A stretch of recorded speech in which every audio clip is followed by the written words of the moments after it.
Good morning, everyone. Well, we got to adjust a bit this plenary because we have two people that could not attend physically this session. So we will have connections for two of them by Zoom. Hopefully, I hope it will work. Well, anyhow, so we are very pleased to launch this plenary. We'll focus on the recent progress and what is going on the Geological repositories program and projects. We have called for members of EDRAM to attend this plenary as speakers. EDRAM is an association of radioactive waste management organization, grouping 10 countries, 10 agencies, and today we have a special guest from these EDRAM members. Well, I go back on the introduction. Martin van Geet is the head of the R&D department, division, at Ondraft NIRAS, and he's from Belgium. Bob Watts, which will be on connection by Zoom, he's the president of the indigenous relation and the strategic program in NWMO. It is the Canadian Radioactive Waste Management Agency.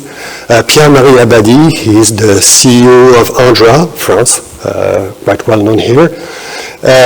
Magnus Holmqvist is from SKB International, which is the subsidiary of SKB in Sweden, and Sweden is in charge of this Deep Geological Repository project associated to two other projects, the extension of a storage and also the construction of a canister factory. So we will have this presentation from Magnus on what is going on. Karen Wheeler also couldn't attend physically this plenary, so we will have a short connection with her.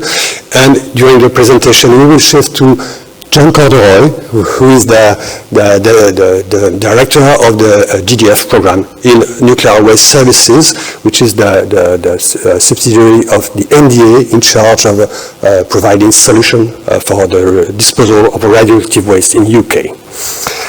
Kimberly Petrie is coming from the US and from the US DOE. And she's the acting deputy assistant secretary, and she's specifically in charge of working on the spent fuel management and disposal solutions in US. So we will launch this plenary. We will have about 10-minute presentation for each country. After that, there will be a question answers and open to the public. So please keep your question to the end of this plenary, and we have tried to manage the time for discussions. Okay, enjoy it. So please, Martin, you will do the first one.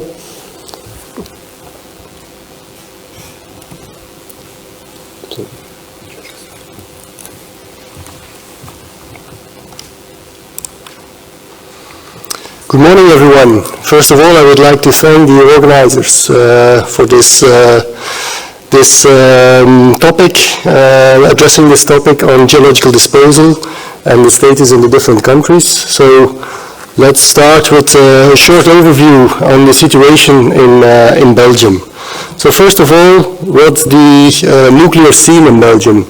Actually, we have 7 nuclear power reactors, and on the top right you see a scheme of Belgium, rather a small country, and in the orange rounds you see the location of the 2 power plants with the different pressurized water reactors. The aim is to have 40 to 50 years operation of those power plants and reactors. So that means in practice that decommissioning and dismantling is actually foreseen in the period 2022-2025. So we will start this year with the first dismantlings, and it should all power plants should be closed by 2025. So that's really short time. Given the current geopolitical situation, there is a discussion again on a possible extension of the most recent 2 reactors. So that's an evaluation that might be a decision later on this year. Next to nuclear energy production, in Belgium there's also a long history of nuclear research. And actually it was research on the whole chain of nuclear fuel. One important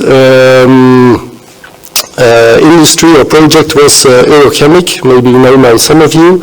It was under the umbrella of OECD that the Purex technology was more or less developed. But this installation has been fully dismantled already. It was situated here in the northeast of Belgium, the green circle that you can see on that picture. Next to that, there were also important amounts of radium bearing waste from the early days of radioisotope production and use in medical sector. And then we had also some industry of MOX production in Belgium, but which is also finished and closed down already these days. This leads to a quite important inventory, especially for the intermediate level waste. We're talking about more or less 11,000 cubic meters of intermediate level waste that will be produced after these 40, 50 years of operation of the reactors. A large fraction is actually historical waste from the dismantling from research installations, so about 30% is bituminized waste from this Eurochemic installation, and another 30% is alpha and radium bearing waste, amongst others of course from this radium production, but also from this MOX fuel installations. With respect to spent fuel, about 15% of the spent fuel has been reprocessed in Le Hague. This corresponds with nearly 700 tons of heavy metal that has been reprocessed to vitrified high-level wastes, corresponding with about 70 cubic meters of vitrified high-level waste present in Belgium. Now in 1993 already, the politics took a decision to pause this reprocessing, and currently there is no real decision on future plans, so this can go all directions. That means that the remaining spent fuel, about 4,000 tons of heavy metal, of which 60 tons of MOX, is not yet declared as waste and is thus not under the supervision or control of NIRO. It still remains in the possession of the producers. Now the producers have a reference scenario to reprocess another 1,000 tons of heavy metal, including all the MOX, and all the rest would be transposed to NIRO for direct disposal.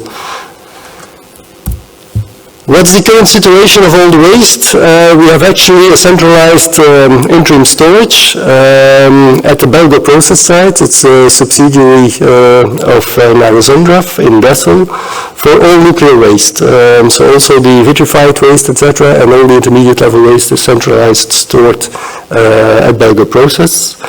However, the spent fuel, as mentioned, is not declared yet as waste so far, so that's stored interim at the power plants under the responsibility of the owners, and it will only later on be transferred to NIRO. So you see some pictures on the left from the vitrified high-level waste storage at Belgo process, and then the middle one on the right one, spent fuel storage at the different sites. Now, what's then the Belgian context on geological disposal? Excuse me. Actually, we have already 40 years of research on geological disposal. We were pioneers on the study of geological disposal. In the early 70s already, the research center launched some first studies on the possibility of geological disposal, and in the early 80s we started the excavation of an underground research facility, Hades. So actually we are celebrating 40 years of this underground research facility. Then around the 90s and around 2000, NIRO integrated all the knowledge that we had based on this research that we had done. And in 2000, the Safety and Feasibility Interim Report concluded that geological disposal in these poorly indurated clays certainly is a viable option, but that there is a need for a political decision and a more important societal interaction. Because until that date, and actually still now, there is not yet a political decision in Belgium to go for geological disposal for this high-level waste and intermediate-level waste. So that's the reason why in the early 2000s we prepared an interaction with the society, and we prepared this decision for geological disposal for the government. And we submitted this proposal in 2011. Well, we're currently 2022, but we're still without a formal decision by the government or by different governments we had before. Always good reasons, of course. Sometimes there is no government, then it's difficult to take a decision. At other moments, there were other priorities, etc. But there has been some interaction, there has been some progress, and actually I can state that the 1st of April, this government, the current government, has decided to take a decision. So that's already a first step. And in principle, in autumn, the decision will be signed, because that's the most important. Once it's signed, then we have this formal decision. So that's foreseen for autumn this year, if the government remains until then. So fingers crossed. And that would be very important for us, because that would really make a new drive, could make a new drive in this system, relaunch the interaction with the public as well. What is foreseen then, if the government takes this decision in 2022, they will decide for geological disposal as the option for the long-term management of spent fuel and high-level waste on Belgian territory, but they will also include that at every next step of decisions, and quite some decisions are still needed, we have to check if there is an alternative or a better solution than geological disposal. In parallel, we will also need to launch an interaction with the society to make clear which process is needed to come finally to a site selection. So that's quite important, and in between probably several decisions are still needed, for instance on principles of reversibility, retrievability, the status of spent fuel as it has not been decided yet, etc. So that is the way forward. What's the current reference planning then?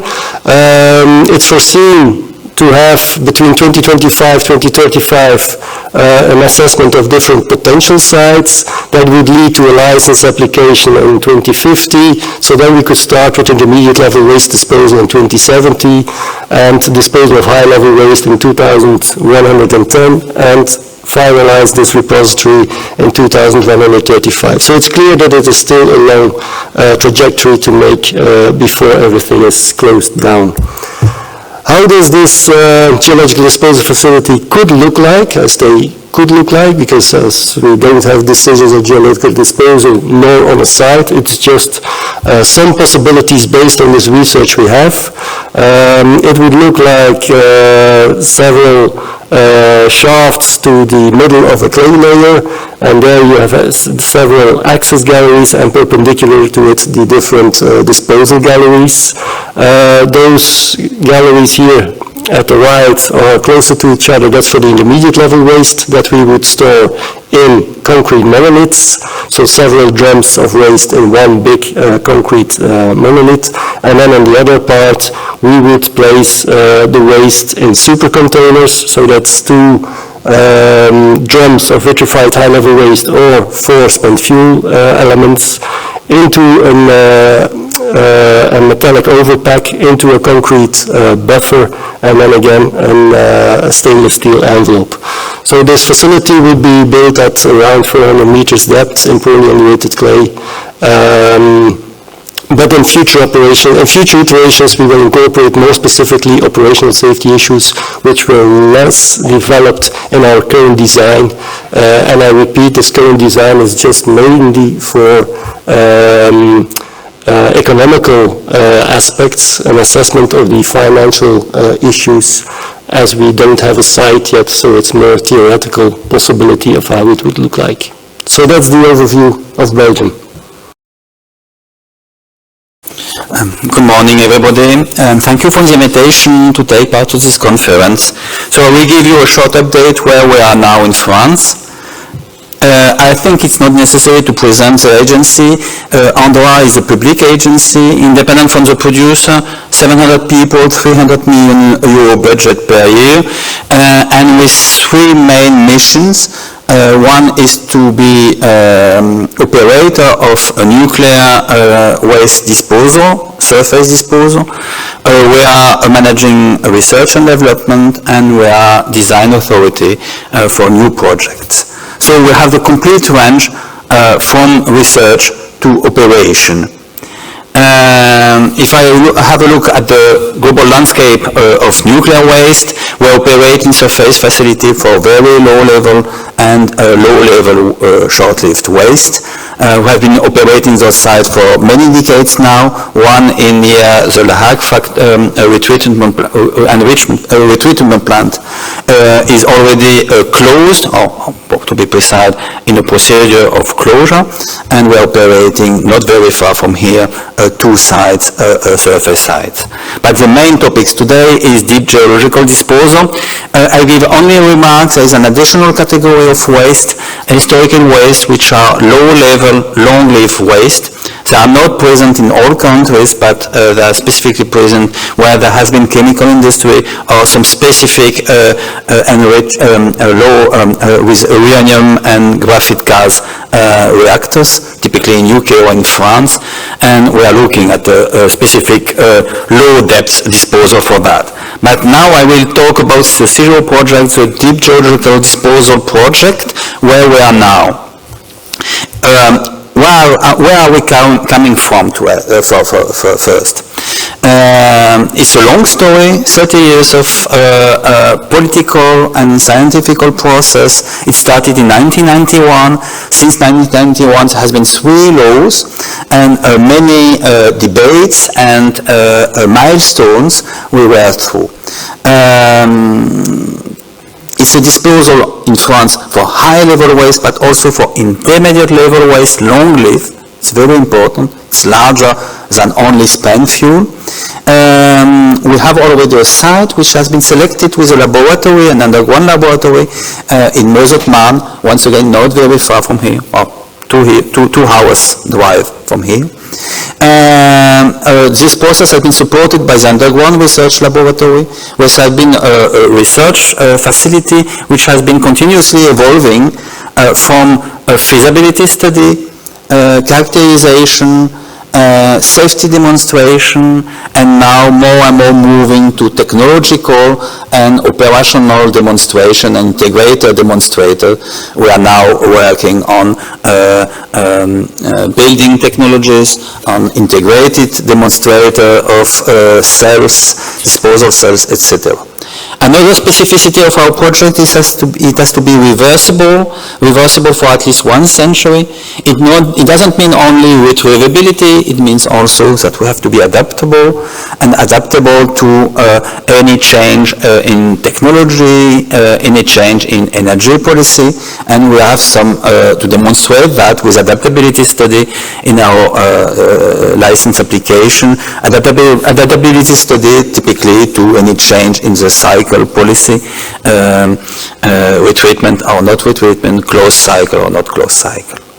And another specificity of the project is that it will start with an industrial pilot phase.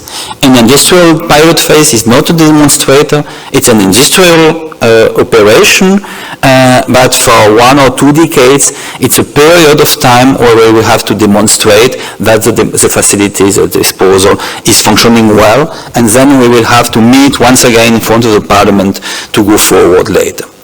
A last specificity of the project is also to keep in mind the size of the inventory we are dealing with. We are dealing with more than 58 reactors and more than 60 years of history of nuclear research and development. So the inventory is quite huge, even if it has been reduced by the retreatment, and it is very diverse, typically for the intermediate level waste. And so it has some consequences on the design of the facility. what it will look like when it will be built. As you see, it is the disposal will be at 500 meters under the ground in clay. Clay has many qualities in terms of stability. It didn't move since for the last 160 million of years, and it has also some good characteristic in terms of confinement. It is a large facility, clearly, 120 years of operation, 15 square kilometers of disposal. Why? Because of the size of the inventory and the diversity of the inventory. It implies much automation, much remote control. To give an idea, there would be one train of waste per week and 5 packages per day. So it has to be compared with smaller disposals that can be under construction or design. Where are we now? We have just completed in 2020 the detailed design of the project. So we go through conceptual design, basic design, and detailed design. The detailed design is made as a support for a license application. In terms of licensing process, there is different tracks of procedures. There are some common procedures, like for every project. Typically what we call déclaration d'utilité publique, declaration of public convenience and necessity, but also some specific environmental authorization for all the works and the preliminary works, and there is a specific authorization for nuclear. Let's go through those different procedures. The first one, the public convenience necessity declaration. It's an important step because it gives the political support to the project. It makes it possible to acquire land that we didn't already bought till today, and it makes it possible to modify the local urban planning. The procedure started in August 2020. It has been completely completed. We went through the public inquiry in September 2021, and we had a positive opinion of the Commission with no any reservation. And so the decree is prepared to be signed, and we expect to have it in the next weeks or month. Now that we went through all the legal and electoral process. After this declaration, we will start in parallel the nuclear authorization construction process. We applicate at the end of this year of 2022 with our license application to the safety authority. We expect something like 3 to 5 years of instruction by the TSO, IRSN, and the safety authority. And in parallel, we will start all the permitting process for the preliminary works. What do we intend by preliminary works? It is railway connection, railway modernization, connection to the electrical grid, water supply, modification of the local railroad networks. It implies many authorizations, more than 100 of authorization, supported by the environmental impact assessment of the global project we already presented for the declaration d'utilité publique. To give you an idea, in this very incremental process, in 2016, we prepared a safety option file that has been instructed by a safety authority and by an international review. At that time, it was something like 1,500 pages. The declaration of public utility, public convenience, it was 3,000 pages, and the license application for the safety authority at the end of this year, the first level of documents, it will be 16,000 pages, which will be supported by many dozens of thousand pages of supporting documents. So you can see the increase in terms of details and also in terms of in-depth safety demonstration. What is interesting on the international aspect of in the Declaration of Public Utility, it is first that it was the first time that we made a complete environmental impact assessment of the comprehensive program. The second point is that it was also supported by a socio-economic assessment study, and I think it was the first time that we made such a socio-economical assessment in the nuclear sector first, and for such a long-term project, with all the change in terms of positive and negative impact of the project measured on the scale of 1 or 2 centuries. And it can be interesting for other countries to look at this socio-economical assessment study, which has been considered in Vienna last week during an international review as a good practice, because it objectivizes and gives an academic analysis and demonstration of the value of the deep geological disposal in terms of insurance for the long term.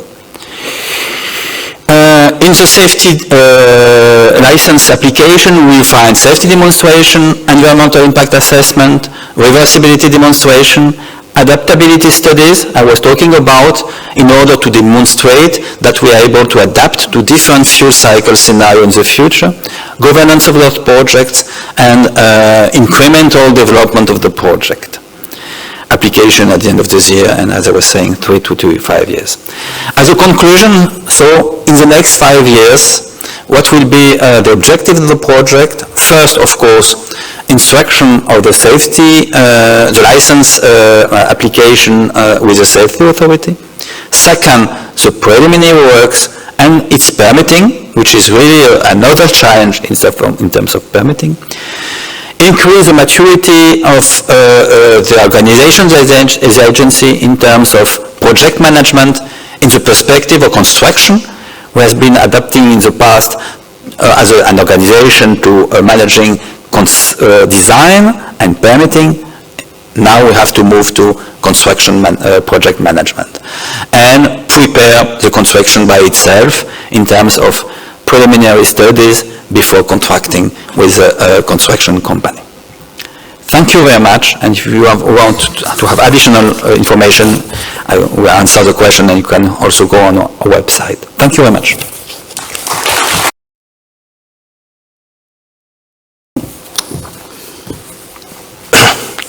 Thank you, Daniel, for your kind introduction. Ladies and gentlemen, Japan transported about 7,000 tons of spent nuclear fuel to the UK and France for reprocessing till 2001, and now has been storing remaining 19,000 also tons of SNF at each NPP and RP, that is low-casual reprocessing plant, which will be start commercial operation within a year. HFW and TRE waste from reprocessing, namely HARW in all, are stored at RRP for cooling before geological disposal. My organization, NIRO, is an organization authorized by the government to implement deep geological disposal of HARW based on the fee levies on the electricity bill to consumers. NIRO announced in 2002 the open solicitation for accepting the literature survey to all municipalities in Japan. The literature survey is the first stage of the study of geological environment for citing a GGR of applicant municipalities that consists of literature survey, preliminary investigation, and detailed investigation, each of which can be started only after obtaining the acceptance of the mayor of a municipality and the consent of the prefectural governor concerned in a later stage. In 2017, the ministry published a nationwide map of scientific features relevant for geological disposal to provide the public with information about potentially suitable areas in Japan by color coding, as shown in this slide. Since then, we have undertaken various information activities as shown in the following slide. One of the activities we have focused our energy in recent years is to hold dialogue-type public meeting. We have held such meeting virtually every week at various municipalities, mostly located in green coastal zone on the map.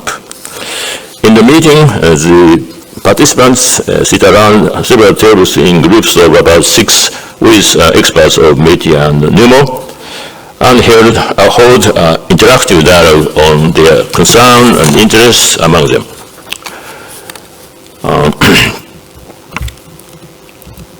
Topics of dialogue are ranging from the reliability of government and NIRO, safety of DGD, OHRW, social and environmental impact caused by the siting of the DGR, to the issue of intergenerational justice and regional fairness. NIRO also makes it a practice to dispatch exhibition vehicle at event venues or roadside rests and shopping malls. It's a special pleasure for numerous people to have opportunity to communicate with the children and parents who enjoy the animation of Geological repository, publicity booths with panels and models, and simple scientific experiments. In addition, to enhance the understanding of the importance of DGD OHRW by the people who will bear the next generation, we explore every opportunity to give lectures on numerous plans and support the teachers to teach it as a scientific challenges for solving societal issues in the classes of science or social studies of schools and universities. In parallel, we are providing funds and information with voluntary groups of people across Japan that want to learn about the importance and safety of geological disposal. We are supporting about 100 such groups this year. They organize meetings by inviting lecturers and tours of underground research laboratories and other related facilities. 2 years ago, we received application for literature survey from Sutsu Town and Kawaii Village in Hokkaido Prefecture. We opened information and friendship centers there and are supporting the municipal offices to promote activities for their residents to learn about the importance, safety, and the process of our project, and the significance of citing the DGR for sustainable development of the area, in parallel with our conduction of a desktop study about the geological environment of applied areas based on open documents available. We also established a so-called place for dialogue in each area jointly with municipal offices. The place for dialogue is a meeting structure that is comprised of 20 or so residents of the municipalities and neutral facilitators. The dialogue session at the place for dialogue are held monthly since then, becoming gradually effective in helping community members to learn about our DGR project and the social and environmental impact of its siting in their areas. Finally, our R&D into science and engineering for safe and efficient implementation of DGD. We are promoting it based on the 5-year plan that started from 2018. The plan consists of 3 elements. The first is activities to advance technology for selecting and modeling of geological environment suitable for locating geological repository. The second is activities to advance the design of geological repository and engineering technologies for realizing it. and features for assuring retrievability of disposed waste as well as safe operation of the repository. The third is activities to advance the evaluation of long-term safety after closure of the repository, including prediction of the evolution of repository system and modeling and analysis of radionuclide transport in the system. NIRO is promoting many of these R&D activities in collaboration with domestic and foreign research institutions in order to timely tackle key R&D issues. One of the most important R&D activities in the last 5 years was the development of a generic safety case report for geological disposal of HAR that gives us confidence that we will be able to make a full safety case for a DGR at an appropriately selected site in the Japanese archipelago. It's used already, of course, as a source of information we are providing to various stakeholders, including regulators. Considering review of this report by international experts as essential, NIRO asked the Nuclear Energy Agency to carry out an international peer review of the report. So, in conclusion, NIRO is continuing diverse effort for sincerely communicating with the public about the safety and the importance of DGR of HAR and the significance of volunteering to accept the survey for the benefit of society. In 2 municipalities that accepted the literature survey, NIRO is doing its best to getting close to people there and carefully considering their judgment and thoughts learned at the place for dialogue and other occasions. NIRO is promoting various R&D activities in cooperation with the international community. As a part of them, we made public a generic safety case report for geological disposal of HAR. We are waiting the results of its international peer review organized by Nuclear Energy Agency. That's all for my presentation. Thank you for your attention.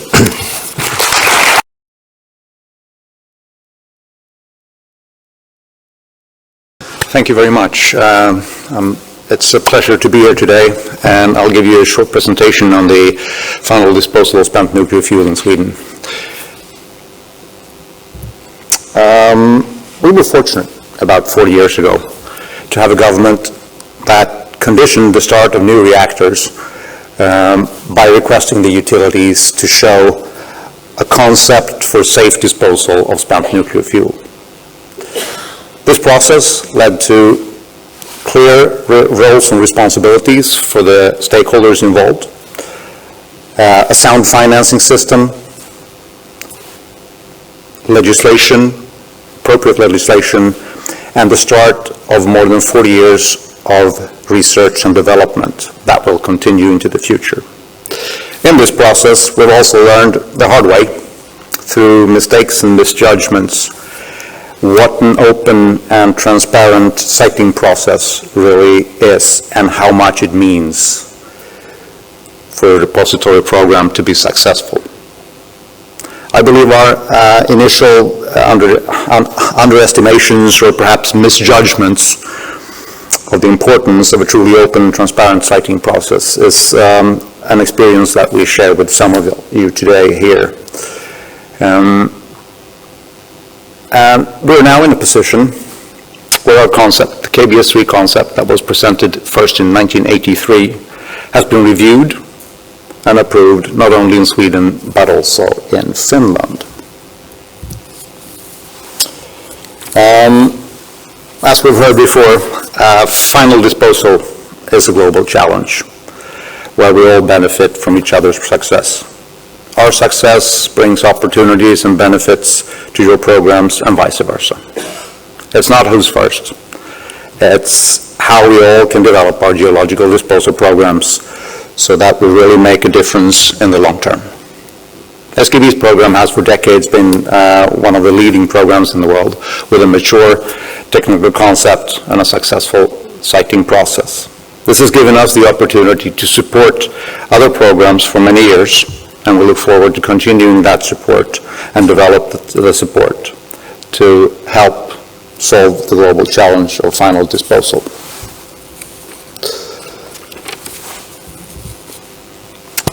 In just over a month, we had two milestone decisions for SKB's disposal program. On January 27th this year, the Swedish government approved SKB's application to construct and operate an encapsulation plant and a repository for geological disposal of spent nuclear fuel. The application was submitted to the government only 5 days after the unfortunate accident at Fukushima Daiichi in March 2011. It's been 11 long years to reach this approval, which means the start of a new phase in SKB's disposal program. Prior to this approval of the application for a final repository for spent nuclear fuel, we received the approval for the extension of the existing repository for short-lived radioactive waste, which has been in operation since 1988. The main purpose of this extension is to dispose of the waste from the decommissioning of the 6 reactors that has been shut down and are now in different stages of decommissioning.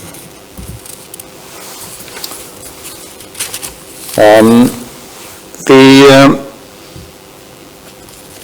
SKB spent nuclear fuel system of today consists of the Central Interim Storage Facility for spent nuclear fuel, CLUB, located in Oskarshamn, and a sea-based transportation system with MS Sigrid, the ship, and a fleet of transportation vehicles for short land transports.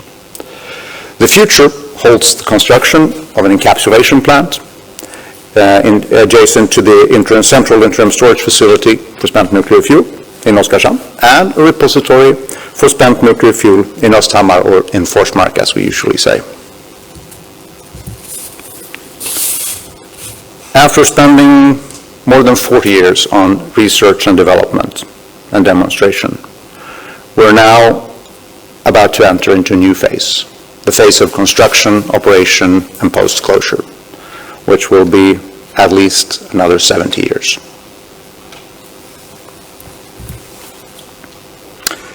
As said, we will be constructing an encapsulation plant adjacent to the existing centralized interim storage facility for spent nuclear fuel in Oskarshamn.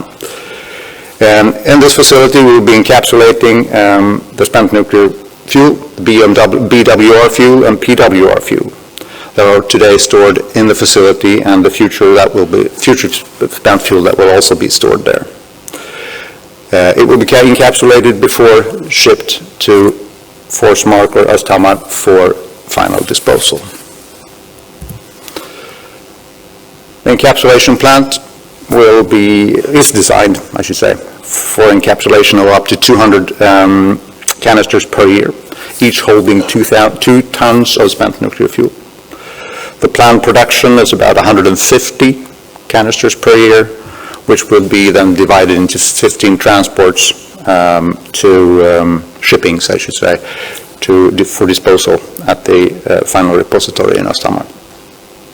The existing central interim storage facility is an underground pool storage that has been in operation since 1985. The 2 pools are located about 50 meters below surface in crystalline rock. CLUB is currently being relicensed from 8,000 tons to 11,000 tons of spent nuclear fuel. And today we store about 7,000 tons of spent nuclear fuel in the facility. The final repository in Östhammar, or Forsmark, will be constructed just next to the nuclear power plant in Forsmark. The disposal depth is about 470 meters. The total volume will be about 3 million cubic meters and cover an area of about 4 square kilometers. The total tunnel length is about 60 kilometers. And the industrial site on the surface is approximately 70,000 square meters, with about 20 buildings for ventilation, buffers, production, storage, workshops, offices, etc., etc. The estimated time for construction until start of disposal is about 10 years, and the operational time to dispose of the 6,000 canisters, each containing 2 tons of spent nuclear fuel, is estimated to about 40 to 45 years. The government's approval for the final repository for spent nuclear fuel and the encapsulation plant will start the next phase of SKB's final disposal program for spent nuclear fuel. This phase brings large investments and massive local job opportunities to municipalities of Oskarshamn and Östhammar. And the investments will also bring opportunities to the region and to the national. It will all be funded by the Nuclear Waste Fund.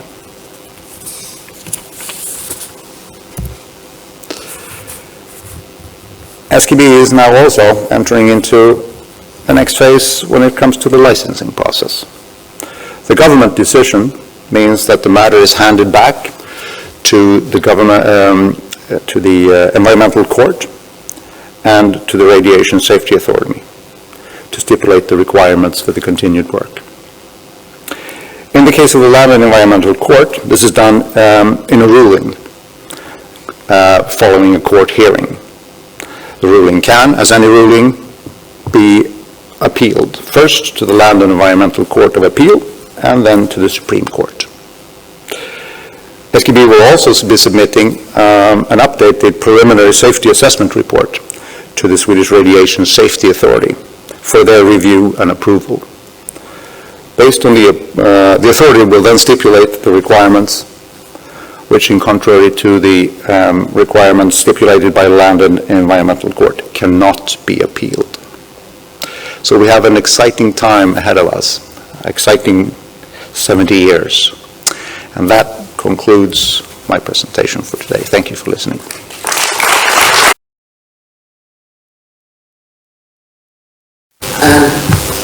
While we're waiting for the slides to come up, thank you. Just a bit about UK context. I do just want to, before I say anything else, is to say how interesting it is to hear the updates from all the other countries going on at the moment. It's fantastic to see the progress and also to see exactly the same sorts of issues being raised and covered and progress being made on the areas that we're working on ourselves. Of course, we've got some particular challenges in the UK. I'm not even going to mention the political challenges that we are in right at the moment, but we have challenges associated with finding suitable sites given the very dense nature of the country and finding suitable geology in the site, and I'll come to that. So that's a particular challenge for us. But the importance of collaborating internationally can't be understated for us. So I was just going to touch on, of course we have, like France, like the US, we have a large and complex legacy, and John is going to talk a bit more about that shortly. But we have about 773,000 metres cubed of just radioactive waste that we're expecting to site in our geological disposal facility, and much more, of course, of low and intermediate level waste. That waste is stored over 20 sites in the UK. You can see them in the map there. The biggest by far is at Salisbury, which is the northwest coast of England. And that's where the most challenging waste is stored at the moment. But we also, in the northwest and close to Salisbury, have a low-level waste repository, which is where we are already depositing low-level waste and have been since 1959 and since 1990 engineered vaults, and Since 2017, about 95% of that waste has actually been diverted from disposal through the waste hierarchy, so we are managing to minimise and reduce the amount of waste that is going into final disposal through those routes. We're hoping to do more of that for our high-level waste as well, as we work on our integrated waste programme. For the high-level waste, for the Geological Disposal Facility, the GDF, we've previously, as many of you will know, have had two processes to try to find and site a GDF facility, both of which have failed through local processes which didn't succeed in finding a location. And as a result of that, we have a completely new process going on at the moment to produce a new policy, which finalised the new policy in 2018, and it's a consent-based policy. So if you could turn to the next slide, please. So under the consent policy, we need to find a willing community and a suitable site within a willing community. And ultimately, the consent-based policy will require us to achieve the consent of that community before we can proceed with a facility there. So in this stage of the process, we are looking to find communities that are willing to participate in the process and join with us on the long journey to achieve a suitable site. We have now 4 communities in the community partnership phase. So 3 are very close to Sellafield in West Cumbria, and one on the east coast in East Lindsey in Lincolnshire. So those are the 4 communities that we currently have. I'll talk a bit more about those, but we have not stopped looking for communities and are expecting to add maybe 1 or 2 additional communities into our portfolio. The reason for doing that is because although we have 4 communities, we still have some considerable risks associated with achieving community consent from those, as well as ensuring that we have a suitable site with suitable geology. So we would like an extra 2 sites, and we will continue to look for the next year or so before we conclude that process.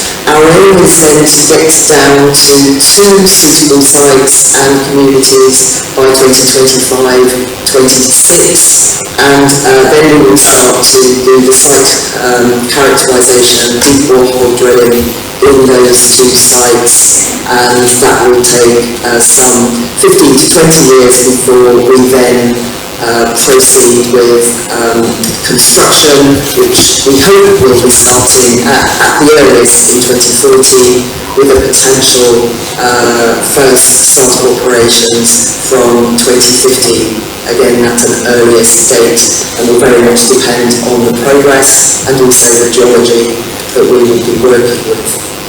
I wanted to point out a couple of things about the communities that we're working with.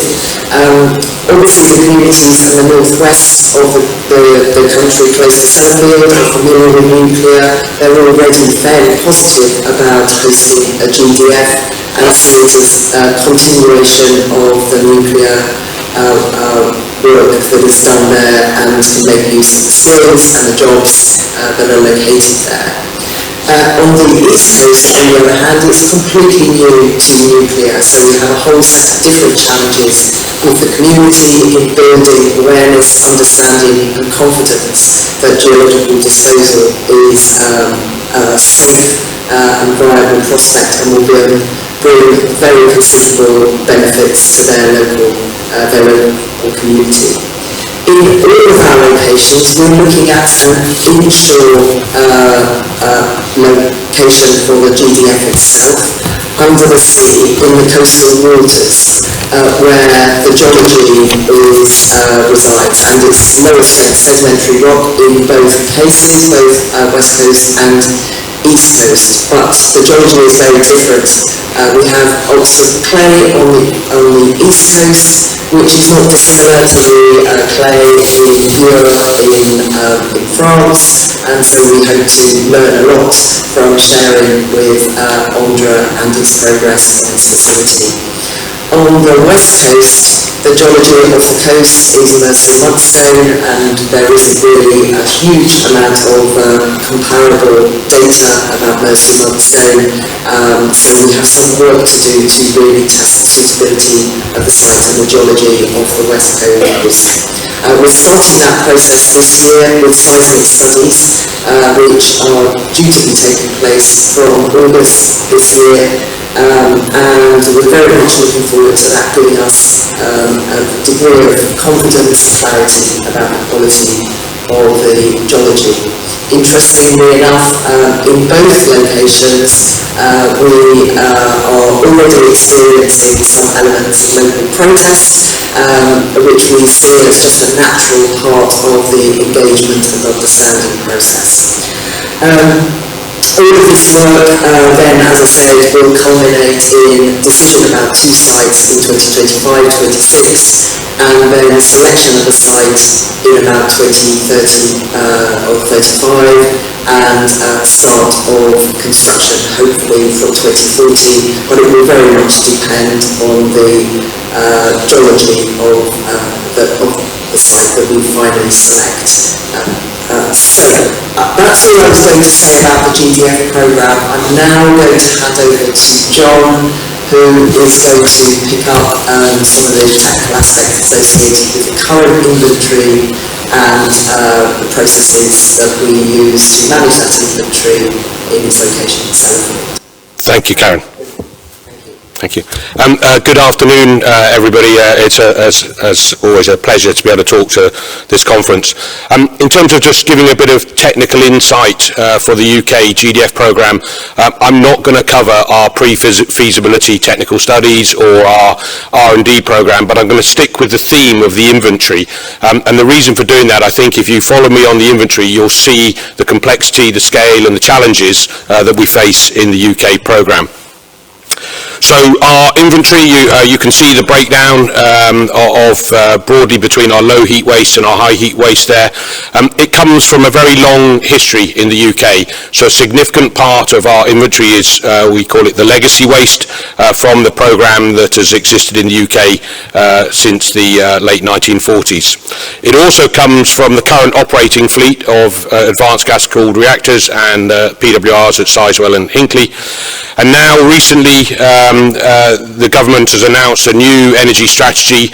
We previously had a planning assumption in our inventory, which this graphic is based on, of 16 gigawatts of new build. That's now been extended to an aspiration for 24 gigawatts of new build. So the complex, large inventory, 750,000 cubic metres of packaged waste for disposal in the GDF, and if you compare that to some of the figures that you've heard in previous presentations, you'll understand that it truly is a large, complex and diverse inventory. And the current open cycle means that for planning purposes, we have significant volumes of materials that are not yet designated as waste, but we plan for the outcome that we may be asked to dispose of them. And a good example of that is in the depleted natural low enriched uranium. 150,000 tonnes resides in the UK, and that is a future political decision as to what we do with that material. This conference will be aware we've had a significant history of reprocessing in the UK. Two principal plants have operated in this manner: Thorpe, the oxide reprocessing plant, which closed in 2022, and the B205 Magnox reprocessing plant, and I think there was an announcement on the 17th of May this year that that plant will close later this year. So we've had a long, successful process of program of reprocessing spent nuclear fuel. This has given rise to some 8,000 canisters of vitrified waste containing the waste in boronate glass.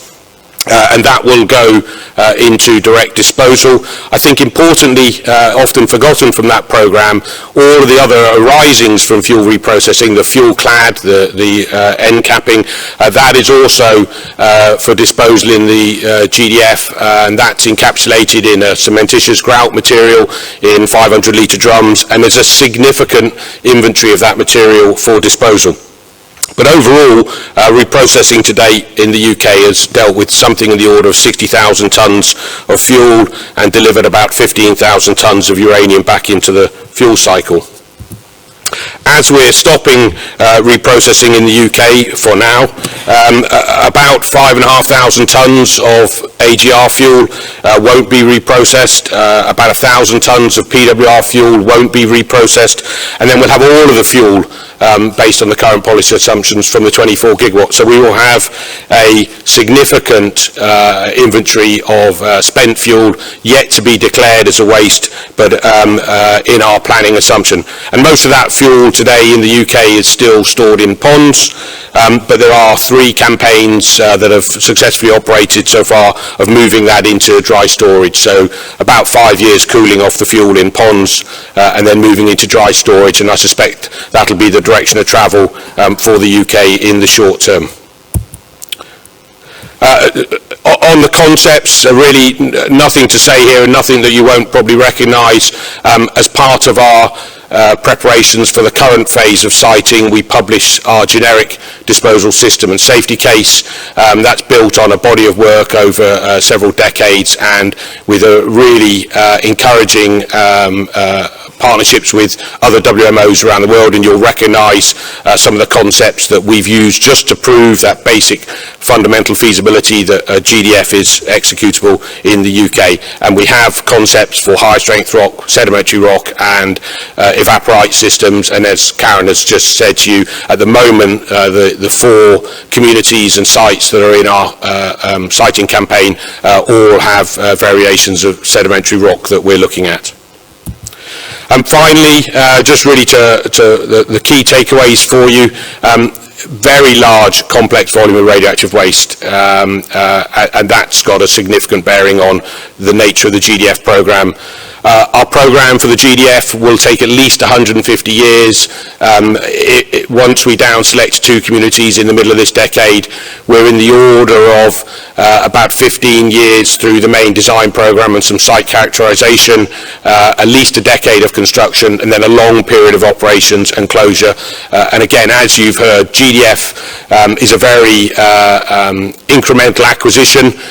It's modular by design, and so how it evolves through its life cycle is to be seen. And again, there are many decisions associated with some of those materials that don't have to be made now, and we'll see how the UK's energy policy evolves and whether they come directly as waste in their current form or whether they go through some other use through future nuclear plants.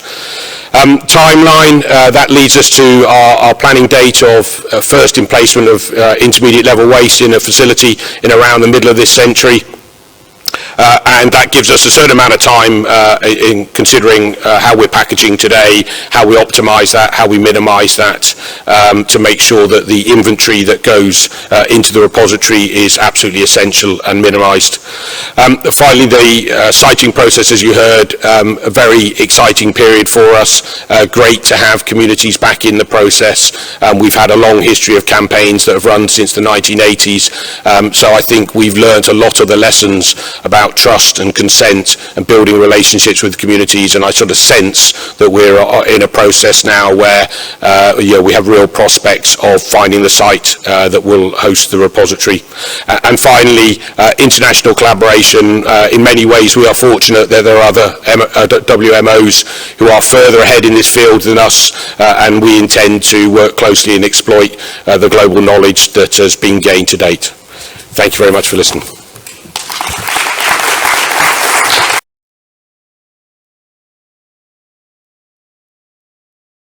Thank you for having me here today. Nuclear energy is essential to tackling climate change. In the United States, it currently provides 20% of our electricity and half of its clean emissions-free energy. As we continue to deploy nuclear energy as a solution for decarbonization, increasing access to energy, and tackling climate change, the U.S. needs to make progress on the management of spent nuclear fuel. And while our nation's spent nuclear fuel and high-level waste is stored safely all over the country, the communities that host that material didn't agree to host it long-term. And so the department is working to develop a comprehensive integrated waste management plan that will address spent nuclear fuel and high-level waste, because management of this fuel is the Department of Energy's responsibility. And so in order to sustainably and responsibly manage spent nuclear fuel, we will need to site both interim storage and permanent disposal facilities. And we will need to identify willing host communities to be partners in this mission. So the U.S. is not currently actively pursuing a repository at this time, but we expect to dispose of spent nuclear fuel and high-level waste in a permanent geologic repository. To that end, we are conducting research and development for eventual geologic disposal. This includes investigating and determining the suitability of various geologies and increasing the confidence in the robustness of generic disposal concepts. Accident-tolerant and advanced fuels are also being analyzed to determine their disposability in a geologic repository, as well as to identify methods and approaches for integrated handling and management approaches for long-term storage and transportation. We are leveraging international collaboration in our research and development activities as well. The research and development on permanent disposal feeds into the department's larger strategic plan for an integrated waste management system. And we also recognize the need to increase participation of underrepresented groups in research activities related to the management and disposal of radioactive wastes. Our office has also been conducting analysis and planning in support of interim storage and transportation of spent nuclear fuel. Transportation system development and planning activities include rail car development that meets standards for moving spent nuclear fuel, intergovernmental and external engagements, and existing infrastructure assessments at origin sites. We also perform system analysis and integration activities, such as identification of functions and requirements for system elements, as well as the development of system analysis tools and a spent nuclear fuel database. We do generic design of various facilities that can be part of an integrated management system. At present, we are currently focused on interim storage. In 2021, the U.S. Congress provided funds and direction for the department to move forward on establishing a federal interim storage capability, and so now we can pursue activities related to that process for identifying an interim storage site. And this past year, Congress continued to fund these activities, establishing a federal interim storage facility using a consent-based siting process. And interim storage will allow for the removal of this waste and spent nuclear fuel from reactor sites, promote new jobs and economic opportunities for host communities, and begin reducing liabilities to the U.S. taxpayer. We expect that the work that we do on interim storage will help inform our efforts for identifying a permanent disposal site in the future. So the department is committed to a consent-based approach for siting that enables broad participation, centers equity and environmental justice, and makes the needs of the people and the communities central to the siting process. Communities can elect to participate and work collaboratively with the department through a series of steps and phases. Each step and phase helps the community determine whether or not if it's aligned with their goals. And by working through this consent-based siting process collaboratively, we hope to build trust and a beneficial relationship between the department and a potential host community. But we understand that this is a daunting challenge, but we see a consent-based approach as both the right thing to do and our best chance for success. The experience of several nations have demonstrated that a consent-based approach can be successful, as evidenced by presentations today. So in December, the department took a first step towards making progress on meeting that responsibility. We issued a request for information using a consent-based siting process to identify sites to store the nation's spent nuclear fuel. The request for information closed in March, and we received about 225 comments, which are available on our website. We heard from tribal, state, and local governments and organizations, industry, members of academia, and private citizens. And we are currently finalizing our analysis of the feedback we received. And so at this point, we're not really looking for communities to volunteer to host for a site. Rather, our goal is to hear from the public on a wide range of topics. The consent-based siting process itself, removing barriers to meaningful participation, and interim storage as a component of the U.S. waste management system. As I mentioned, we are hard at work analyzing the response to the request for information, and we plan to issue an update to the draft consent-based siting process that we established in 2017 based on public feedback and careful consideration of international experience. And we're ensuring a focus on environmental justice. We're also working to clarify our broader strategy for an integrated waste management system. And we plan to issue a funding opportunity for interested groups and communities later this year. And so as we work towards progress on this issue, we hope to continue learning from our international colleagues and your broad range of expertise. So looking ahead, there are several challenges in front of us, but we see the challenges as opportunities. As I mentioned, we are using a consent-based siting approach to identify sites to store the fuel. This decades-long stalemate in addressing long-term storage for spent nuclear fuel resulted in an erosion of public trust, and we hope to start restoring that trust and confidence with the open and transparent consent-based siting process. I also mentioned that we are focused on consolidated interim storage right now. During the public comment period, we heard from multiple commenters that without a clear path for permanent disposal, the potential hosts might be reluctant to host an interim storage facility, simply because they are concerned without a clear pathway for a repository, an interim storage facility might become a permanent solution. So a lack of a repository in the near term means that we must address the prospect for extended storage, and we are currently performing R&D in these areas to confirm that it can be done safely and efficiently. Lastly, we need to continue to have an access to a stable flow of experts and attract and retain young talent. We are also working on passing the knowledge from senior staff to younger staff and working with the IAEA on ensuring our knowledge management program takes advantage of best practices and modern approaches. And so by prioritizing communities and people, we really believe we can find a solution to the decades-long stalemate on managing the United States spent nuclear fuel and keep driving towards the clean energy future we all need. Thank you for your attention.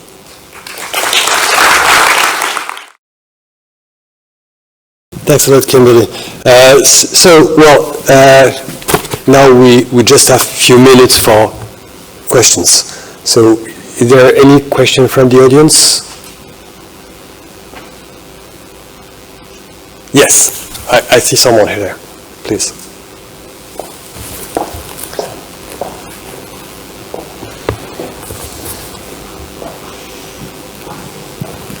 Thank you, everyone. Allison Graney, Oak Ridge National Laboratory. I was really excited to hear that in Japan you're doing a lot of public outreach to students K through 12, and I was just wondering if other countries have done similar efforts, or if there are other public education or outreach opportunities that you guys have found particularly successful for just educating the public on the realities of nuclear fuel.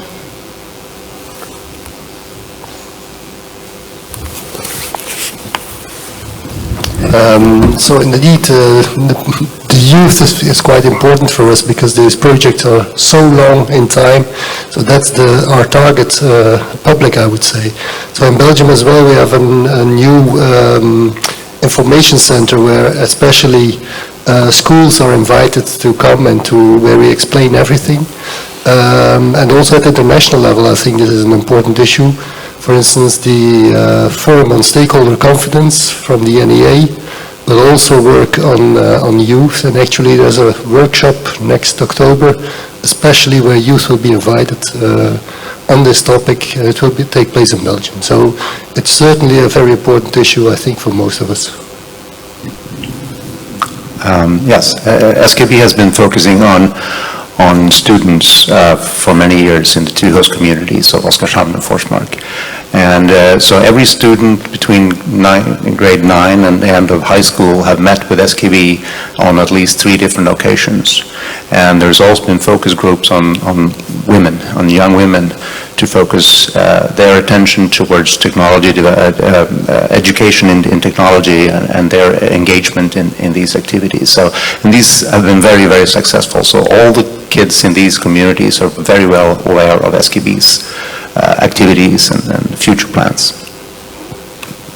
Yeah, just very briefly, for the UK it's a yes as well. We engage in a wide variety of science fairs and events aimed at young people, and we also a few years ago developed a curriculum module where we effectively would go into a school for a whole week and we would orientate their work around radiation, radioactive waste, and we have that ready, and hopefully as soon as our 4 current communities have reached a level of comfort and trust, then they will invite us back to deliver that to their schools and to their children. But yeah, an absolutely vital demographic.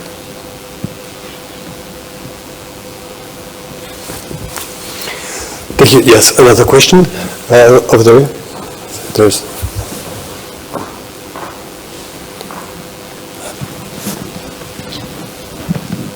Hello, my name is Kalev Kalemets from Estonia. The similar challenge of social acceptance is also in the real estate development. When your neighbor wants to build a house or something, then the neighbor is always finding that it's blocking the sun and, you know, doesn't look so good. And we are a SMR deployment developer, and we face similar issues.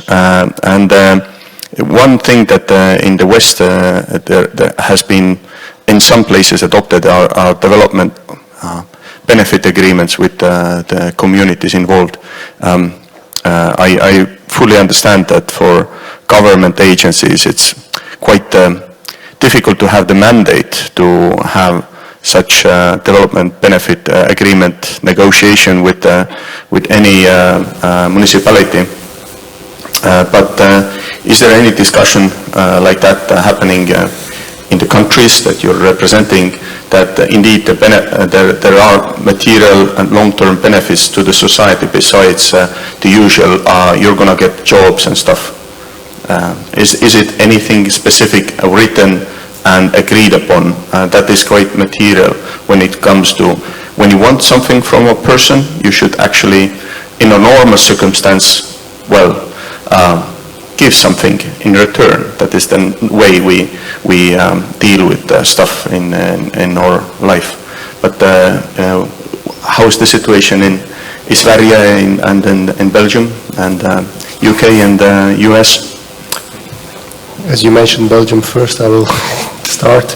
I can give you the example of the low-level waste. So there we advance well, we have a site, etc. But it's been a long process together with local communities, volunteers, etc. And it's just it's not only a technical project, it's an integrated project where there's also societal aspects. And there is, in law, it is foreseen that there is a fund provided to the local communities that accept this low-level waste, and that will be used for social projects within this site. So there is indeed this, well, it's not the same words that you were using, but there is a fund that can be used and that will be used for local developments, etc. And so probably for geological disposal it will be very similar in Belgium. I would mention the U.S. does have a permanent disposal facility called the Waste Isolation Pilot Plant for defense waste, and that was built decades ago. But in order to have it built, we did have the department still participates in infrastructure upgrades to roads, things like that, as well as giving the community and the state much more latitude for environmental monitoring and that type of thing, which hadn't been done before in the U.S. But we're looking towards other countries' more recent experiences to establish our future permanent disposal. If I could add one thing to the question and answers, from my view, it's a kind of policy design. So it's not necessarily limited to the waste management. In current modern society, we always have issues between central government and the local government, and how to reconcile among them to produce excellent, hopefully excellent result. It's a continuous dialogue between central government and local government, and through political process, some agreement or consensus. Without that, our road is quite fragile. Without firm basis of political support, we don't move forward. So that's my observation, and based on my experience. Maybe a few information about France. As you said, from the beginning, there was a kind of political contract between the national level and the local communities who engaged in the process. And in this kind of political and ethical contract, there was so the local territories needed to have consideration, support, and social and economical development. Concerning the last point, social and economical development, it appeared through different processes. The first one was the underground laboratory by itself, which represents something like between 200 and 300 people working locally. The second point was financial support by the waste producer. It represents twice 30 million euro per year for the intermediate level of community, which is in France called department. There are two departments that are concerned, so each department receives 30 million euros per year. There has been also a strong involvement of the producers in terms of local investment, and there has been some industrial units that has been developed in the territory. The third point. The fourth point is that you are talking about prices of lands typically, or housing. There has been strong interconnection between the agency and the agricultural entities in order to ensure in a very transparent way that we were not increasing land costs, because we were acquiring many very important surface of farming land, and so we had to demonstrate that we were not increasing costs and prices of land because of land shortage. And probably the last point is probably the most difficult one, is how to build collectively an economical development strategy of the territory, linked to our project, but not only to our project. It might be specific to our situation, but compared with UK, maybe we'll have exactly the same situation. A difference between Sweden and France typically is that in France there is absolutely no nuclear activity around the site. It is mainly agricultural lands and declining industry. And so we have really to build social and economical development on the territory, which is not self-evident, but it's part of the political contract. And there has been a territorial development plan that has been discussed. Towards the end of the siting process in Sweden, SKB and the host communities and the utilities negotiated an added value program, which is, I would say, is a local development program for investments equally valuable to both SKB and the utilities as for the local communities. And this has been ongoing since 2010 and is now in the second phase since we have got the decisions from the government. It's been very successful and very appreciated by the communities. Yeah, just finally for the UK, this is a really significant area for our current policy. At the moment, we give what we call early community investment funding to the communities engaged with us, and that's literally for to show some early benefit from engaging with us. It's not a significant sum, it's £1 million a year per communities, but when you look at the size and scale of these communities, they're quite small. Even that amount of money starts to have some noticeable benefit early on. We also, right from now, have a government-backed property value protection scheme in place, which means should there be any demonstrable change in house prices or blight associated with people thinking about it, then they can receive government compensation for that. We then move into associated development, which I think you touched on, things like roads, rails, power upgrades that they may benefit from. But the real prize is in our policy is something defined as significant additional investment, and that's the deal that will be delivered between the community partnership and the government, and that's where there's significant opportunities for either improving the environment, the land, schools, hospitals, major infrastructure, and that is a significant. So they then, as well as the ongoing economic activity of GDF, there are some additional significant offerings. Okay, so I'm sorry because now we are really beyond schedule. I would like to thank you to stay with us for this long plenary, and I would like you to help me to thank our speakers.